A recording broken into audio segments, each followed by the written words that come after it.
Mesdames, Messieurs, bonsoir. Une policière de la MRC des Collines de l'Outaouais aurait compromis une perquisition en informant par texto le suspect visé par l'enquête. TVA Gatineau-Ottawa a aussi appris que le service de la sécurité publique de la MRC des Collines est visé par une poursuite civile dans ce dossier. Et Louis-Charles, les plaignants réclament 1 million de dollars en dommages et intérêts. Oui, ce qu'on apprend en lisant la poursuite, c'est qu'une perquisition devait être menée dans une résidence de Chelsea le 20 mars dernier, une opération qui devait permettre de saisir des éléments de preuve dans une enquête de fraude financière alléguée. Mais finalement, le suspect aurait détruit certains documents, échanges électroniques et caché des biens juste avant la perquisition, puisque selon la poursuite, le suspect aurait été informé par un texto envoyé par une policière de la MRC la veille qu'une perquisition aurait lieu.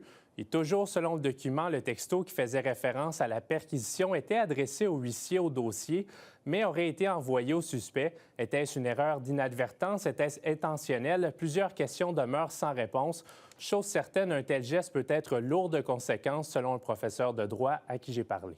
Ça me semble être assez de motifs pour commencer une enquête, pour vérifier si c'était une situation d'entrave ou pas d'entrave.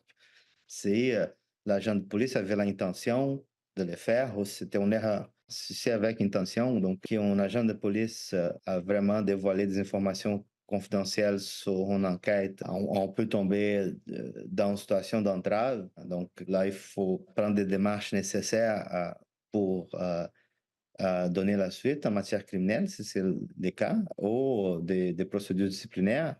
Et ce n'est pas nécessairement une situation avec une intention. Ça reste une erreur assez grave.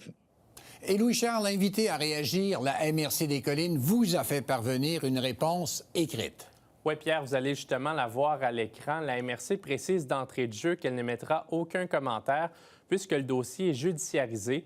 Elle assure suivre la situation de près et prendre toutes les mesures afin d'assurer la sécurité des citoyens et ajoute agir avec diligence et réviser continuellement ces processus pour effectuer les correctifs appropriés s'il y a lieu.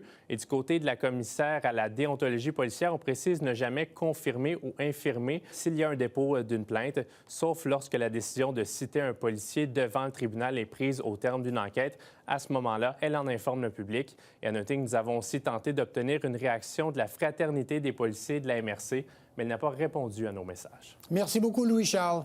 Bonne soirée.